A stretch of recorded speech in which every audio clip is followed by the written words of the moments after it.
Entirely, yeah. And I think it's exactly right. And I think when you present television programs, you're looking into a camera and you're very, very aware that you're directly in someone's living room in their house, and that you're being welcomed into someone's home. And if you're in front of a microphone doing a podcast, you're very, very aware quite how intimately that's working with the audience you're talking to. And that's why people feel involved, and that's why there is such a sense of community in podcasts. But 100% always, when I'm talking, you're absolutely thinking about an end user listening on their commute or walking the dog or doing the washing up.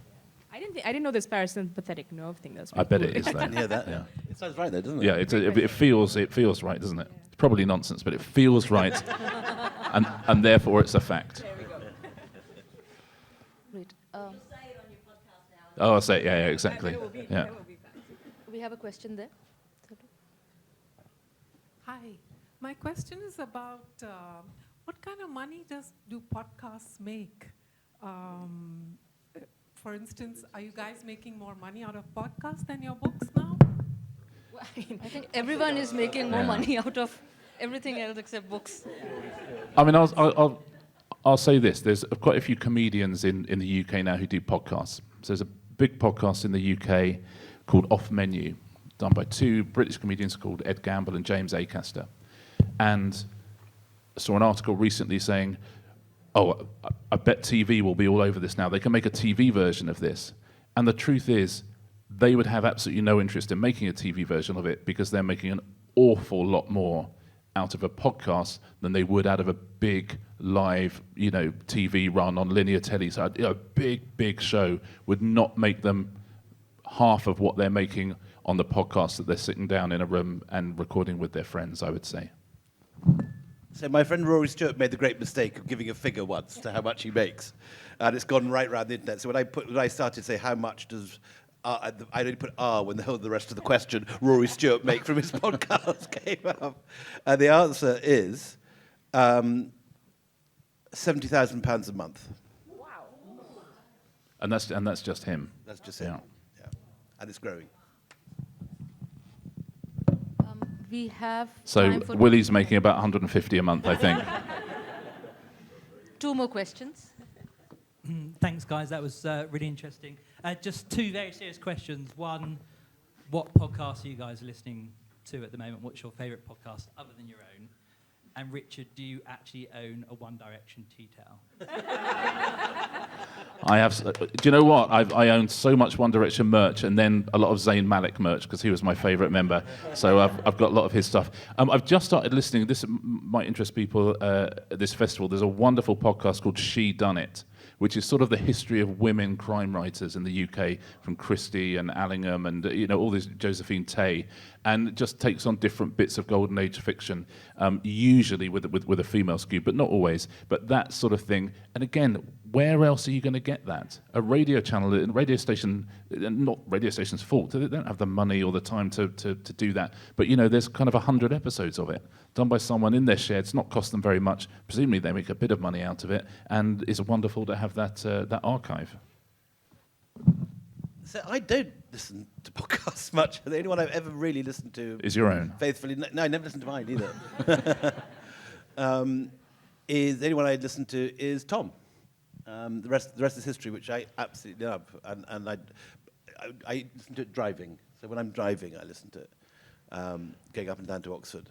And the other one I like is an even more obscure, slightly more academic, and more niche, called The Ancients, which I've always had a chip on my shoulder. I never really knew my ancient Greek or ancient Roman or ancient anything history. And they occasionally have a complete dud academic who sends you to sleep, but half the time it's amazing weird stuff from ancient Egypt, and it's wonderful. I absolutely love it. And very good host who's on his own. It's not a chit chat one like ours. Oh, couldn't do that. Called Tristram Hughes, who's amazing. It's such a good question because now we have some great records. And by the way, we've got a full mask because I think I'm the Joe Rogan listener. I just listened to, they had someone from the Center for Humane Tech about AI. So now I'm a fan. It's pretty good. But I have a daughter Ibby, is she here? She's a massive Richard fan. And Well, obviously not that massive if she's not here. Well, you have other panels. I think there are a lot of people. I know if she's not here, she's going to be so upset to have missed this, because whatever reason she's not here. Because she even stalked you once through Chiswick and said hello to you. She did. It's very welcome. That's where you got your invite for the jailer. It's like Pretty much. But she is a proper podcast fanatic. And from the minute she wakes up in the morning, she listens to these things. And she thinks that it's hugely irresponsible of me not to be listening to more, and that I could improve myself. So she sends me lists of podcasts to listen to, which are piling up slightly. But anyway. But you could share those. Maybe you could tweet those out, and then people will know. One last question. Yeah, I'm just thinking there's so much. It's a Tower of Babel now, the world that we're living in, with new podcasts every day, new YouTube channels. How do you come to a point of profit? Obviously, you have strong identities as authors, so it kind of probably worked differently for you. But suppose you don't have a strong identity and you're starting a podcast. How do you get beyond the clutter, and how do you get to a point of profit? I think there's a difficult answer to this, which is it just has to be good. And the lovely thing about podcasts is, I say because the barriers to entry are low, if you are good, and as you say, if you become a distinctive voice very, very quickly. Two people who weren't distinctive voices, Dominic Sandbrook and Tom Holland, who did The Rest is History, pitching something that no one really would have commissioned. Within about 5 or 6 episodes, everybody loved them, and they were then distinctive. It's also a particularly good double act. Double acts are handy. They are. Yeah. It's an amazingly well balanced, and their affection for each other is a lovely thing. But again, I think we 2020 hindsight something like The Rest is History, and imagine they always had every advantage, and imagine they were part of a multinational conglomerate right from the start, and they weren't. They started absolutely from nothing. And the truth is 90% of podcasts will fail. So, because 90% of everything fails. But if you do have a proposition which is interesting, exciting, and distinctive, then it's one of the few mediums, I think, where you can actually break through.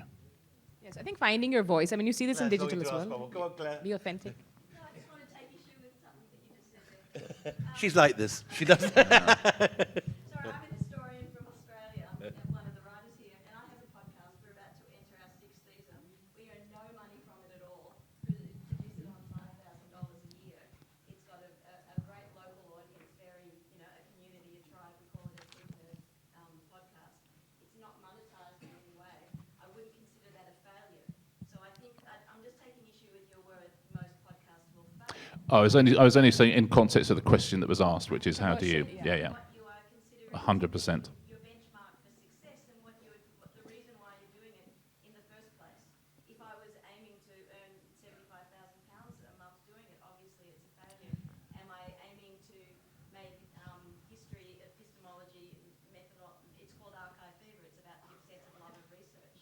And have we increased the audience for history and history making? In Australia we have listeners internationally, absolutely. So it's about what your KPIs are. Oh, God, yeah, that's not a failure. I wasn't talking about financial success or failure. I was talking about a podcast that finds an audience, and, you do with that whatever you wish. But even so, there's still only 10% who do even that.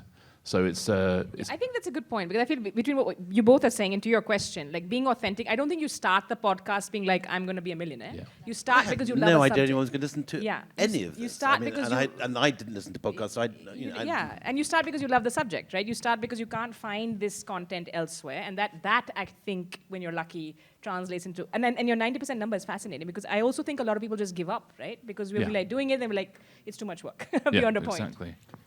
Thank you so much. I think that's all the time we have. That was a marvelous conversation. Thank you very, very much.